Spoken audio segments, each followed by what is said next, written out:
প্রচন্ড চাপের মধ্যে থেকেই উনি পদত্যাগ করেছেন। এবং হাফিজ সাহেব 2 দিন আগে চলে এসেছেন।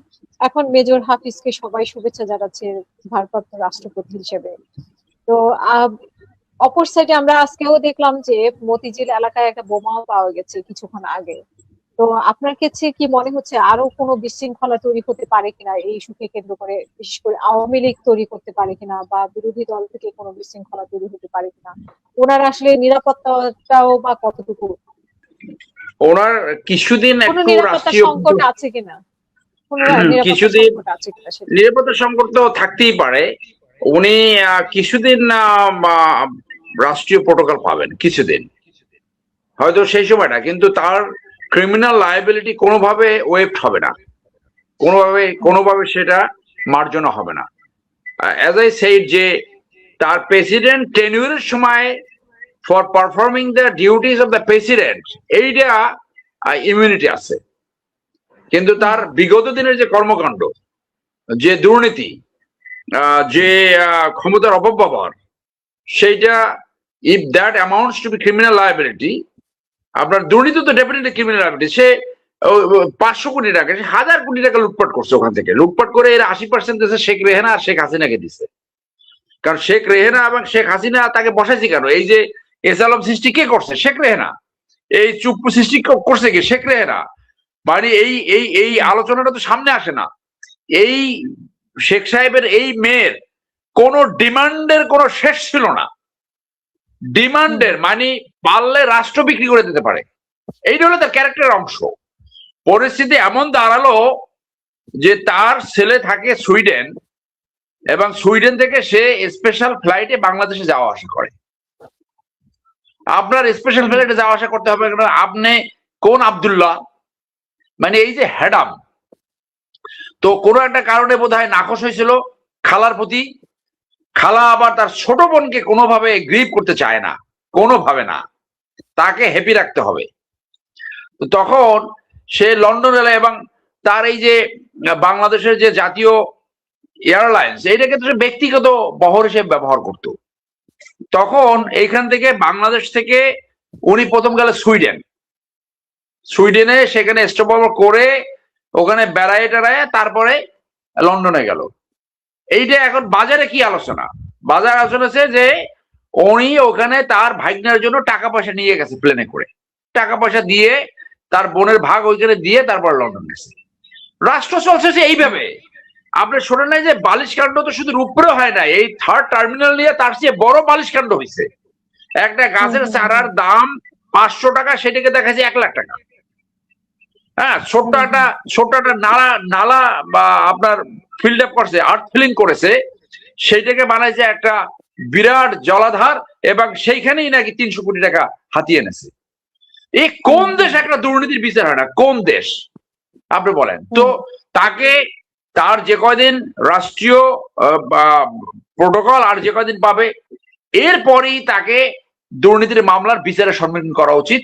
এবং সত্যিকারে যদি দুর্নীতির টুটি চেপে ধরতে চায় এই সরকার, যেটা তারেক সাহেব অনেকবার বলেছে, সেটা যদি উনি মেন করে, তাহলে this person will not be allowed to leave the country. সে যদি বাংলাদেশ থেকে একবার যায় চিকিৎসার নামে অন্য কোনো উসিলায়, সে কিন্তু আর ফেরত আসবে না, এটা অলমোস্ট শিওর। এখন আসেন যে এই যে স্পিকার আর এই যে আজকে সংবাদ সম্মেলন, এটা আই এগ্রি উইথ সিনেমার সাথে আমি এগ্রি করছি যে ওখানে স্পিকার উনি যেই মুহূর্তে সাইন করেছেন তার পদত্যাগ হয়ে গেছে। পদত্যাগ গ্রহণ করার এখানে কোনো ফর্মালিটিস নাই, শুধু এই পদত্যাগের ইন্টিমেশনটা সে স্পিকারের কাছে পাঠাবে। যেই মুহূর্তে সে সাইন করেছে সেই মুহূর্তে that office has become vacant, এই পদ খালি হয়ে গেছে। খালি হয়ে যাওয়ার সাথে সাথে সে ভারপ্রাপ্ত রাষ্ট্রপতি হয়ে গেছে। এরপরে এই সংবাদ সম্মেলন উনি স্পিকার হিসেবে করাটা বাধ্যবাধকতা ছিল না বা প্রয়োজন ছিল না। এখন ওখানে কিন্তু অ্যাটর্নি জেনারেলও ছিল, তো তারা এই আইনটা যাচাই করে দেখলো না কেন? তো এখন এই যে এই বারবার যে পোকিং করতেছিল ডেপুটি স্পিকার কায়সার কামাল, আপনি দেখেন যে সাইবুর রহমান মৃত্যুর আগে কিন্তু কয়েকটা কথা বলে গেছিল, যে সাইবুর রহমান ইলিয়াস আলীর জন্য কোনো কাজ করতে পারে নাই সিলেটে, একসাথে বসে কোনদিন কথাও বলতে পারে নাই। মানে সাইফুর রহমানকে বাধা সৃষ্টি করার জন্য পরিস্থিতি এমন, মানুষের ধারণা করতো যে তাকে বসানো হয়েছে সাইফুর রহমানকে জ্বালাবার জন্য, ও মৃত্যুর আগ পর্যন্ত তাকে জ্বালাইছে, এটা সবাই জানে। তো ওখানে কায়সার কামালকে অনেকে ধারণা করে বসানো হয়েছে এই জন্য। আচ্ছা, কায়সার কামাল তার মতো ক্যারেক্টার নিয়ে ডেপুটি স্পিকার হইল কি করে, এইটা তো আলোচনা বাজারে। আপনি মাহবুবউদ্দিন খোকনের একটা ভিডিও নিশ্চয়ই দেখেছেন, উনি সেখানে বিস্তারিত বর্ণনা করেছে যে একটা কুলাঙ্গার আর একজনের সে বউ নিয়ে ভাগাই নিয়ে যাচ্ছিল, তাকে ধরে ল্যাংটা করে তারপরে থানায় নিয়ে গেছে, জেল খাটছে, মুসলেকা দিয়ে তারপর জামিন পাইছে যে আমি আর কোনোদিন এই মেয়ের সাথে কথা বলবো না। আরো অনেক কিছু আছে ওই ভিডিওতে, এবং হাইকোর্টে যারা আছে সবাই জানে। তারেক সাহেব লন্ডনে থেকে আসছে 17 বছর, উনি তো নৈতিকতা কিভাবে, পাবলিক পজিশনে থাকলে কিভাবে নৈতিকতা মেনটেন করতে হয় উনি অনেক উদাহরণ দেখে আসছে। গর্ডন ব্রাউনের বন্ধু কোভিডের রেস্ট্রিকশন ভায়োলেট করে একটা পার্টি করেছিল। এই গর্ডন ব্রাউনের এই কোভিডের রেস্ট্রিকশন ভায়োলেট করে গর্ডন ব্রাউন একটা পার্টি করেছিল, সেই ইস্যুতে গর্ডন ব্রাউনের রিজাইন করতে হয়েছে। আর তার ঘনিষ্ঠ বন্ধু একজন ক্যাবিনেট মিনিস্টার এই রেস্ট্রিকশন ভায়োলেট করে লং ড্রাইভে গিয়েছিল, দ্যাট টু তার মাকে দেখতে গিয়েছিল। এই দুইটা ইস্যুতে কিন্তু গর্ডন ব্রাউন রিজাইন করতেছে, এবং ওই তার যে বন্ধু রেস্ট্রিকশন ভায়োলেট করে লং ড্রাইভে গেছিল তার তাৎক্ষণিক কিন্তু রিজাইন করতে হয়েছে। আর এই কেয়ার স্টিমারের যে এক বন্ধু যার নাম পাওয়া গেছে, ওই যে সেক্সুয়াল অ্যাবিউজার আমেরিকান যার সাথে পাওয়া গেছে, সেই বার্ডেন কিন্তু এই স্টিমারকে নিতে হয়েছে।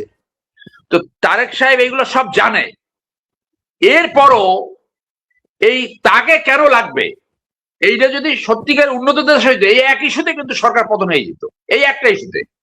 তো তার মতো একটা চরিত্রহীন লোক এই মাহবুবউদ্দিন খোকনের ভাই, তাকে কেন ডেপুটি স্পিকার এবং পরবর্তী স্পিকার বানাই দেবে? তার তো নমিনেশন পাওয়ার কথা না। এবং আরেকটা কথা বাজারে আসছে, এগুলো আসবে এখন কিন্তু সবাই একেবারে তৈলের বোতল কিন্তু তারেক সাহেবের কিন্তু মাথা থেকে একদম পা পর্যন্ত তৈলের বোতল দিয়া ঘি মাখন দিয়ে কিন্তু একেবারে মানে সব ভাষায় দেবে। এই সত্যগুলো ওনাকে কেউই বলবে না।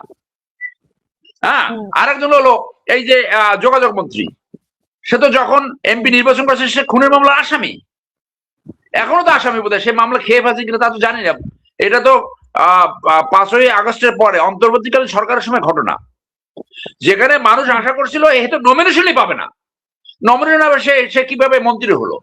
তো এই যে নৈতিকতার compromise to the ethical behaviour, এটা কখনো না কখনো নিজের ঘাড়ের উপর আসে।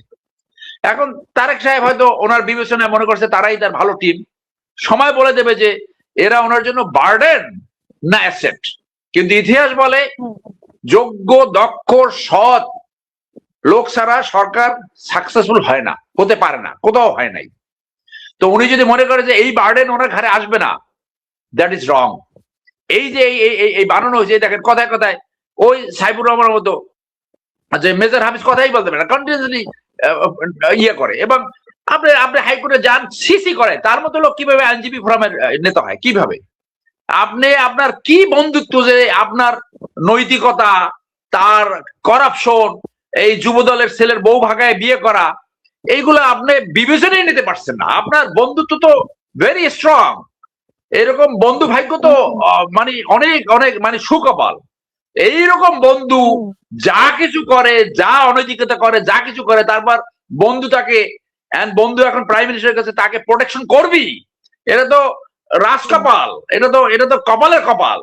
এরপরে ইয়ে হয়। তো এটাও কিন্তু এক ধরনের তামাশা, রাষ্ট্র পরিচালনা এটাও এক ধরনের তামাশা। এবং এইটার বার্ডেনটা আসবে কার উপরে? আলটিমেটলি কিন্তু যে অ্যাপয়েন্ট করেছে তার উপর আসবে। আমাদের আশঙ্কার জায়গা কোথায়? আমাদের আশঙ্কার জায়গা হয়েছে জনগণ স্যাক্রিফাইস করে একটা পরিবর্তনের আশা করেছিল, অন্তর্বর্তীকালীন সরকার ফেল করছে। বিএনপি যদি ফেল করে তাহলে ওই যে ইন্ডিয়ায় পলাতক এরা কিন্তু ফিরে আসার সুযোগ পাবে। এরা কিন্তু আবার এই মানুষ কিন্তু বলা শুরু করেছিল আমরা আগে ভালো ছিলাম। এইটা যদি এই বলার পরিমাণ যদি বেশি মানুষ যদি বলা শুরু করে যে আমরা আগে ভালো ছিলাম, তাহলে কিন্তু সেটা বিএনপির জন্য সমূহ বিপদ। অতএব এই সমস্ত অনৈতিক ক্যারেক্টার যেগুলা, সেইগুলোকে সে যত আপনার বিশ্বস্ত হোক না কেন তাকে বাইর করে দিতে হবে, যেটা প্রেসিডেন্ট জিয়া করছে। প্রেসিডেন্ট জিয়া তার স্টাফ অফিসারকে একটা বিসিবি আনার জন্য ডিসমিস করেছিল। সেই উদাহরণ, সেই নৈতিকতার মান সামনে আনতে হবে, না হলে আওয়ামী লীগ থেকে বিএনপির পার্থক্য আস্তে আস্তে কমে যাবে। এইগুলো তো সাধারণ মানুষ, গরিব দেশে নৈতিকতার মান একটু নিম্ন থাকে, কিন্তু যারা বোঝার, যারা দেখার, তারা কিন্তু ঠিকই বুঝে এবং দেখে। তো এইটাকে নিয়ে ইগনোর করা, তুচ্ছ তাচ্ছিল্য করা, এইটা আসলে নিজের বিপদ ডেকে আনার সামিল। আর মেজর হাফিজের কথা তার কি বলবো, বহুতবার বলেছি। তার বাবা মুসলিম থেকে জাসদ হইয়া তারপর মারা গেছে। উনি আমাদের মতো আমাদের জুনিয়রদেরকে একটা রাজনৈতিক উদ্যোগে ঢুকে নিজে সাধু সাজলেন, এখন মতো সরি বললেন না। সো ওনার নেতৃত্বের মান কি? জুনিয়রদেরকে সামনে থেকে চাকু মারতে পারে? আপনি যদি আপনি উদ্যোগ নিয়েছেন, আপনি সেটা নাম ঠিক করছেন, আপনি সবকিছু করছেন, you know it, why did you lie? আপনি মিথ্যা কথা কেন বললেন? এটা তো জাতি জানে, এটা তারেক সাহেব নিজেও জানে।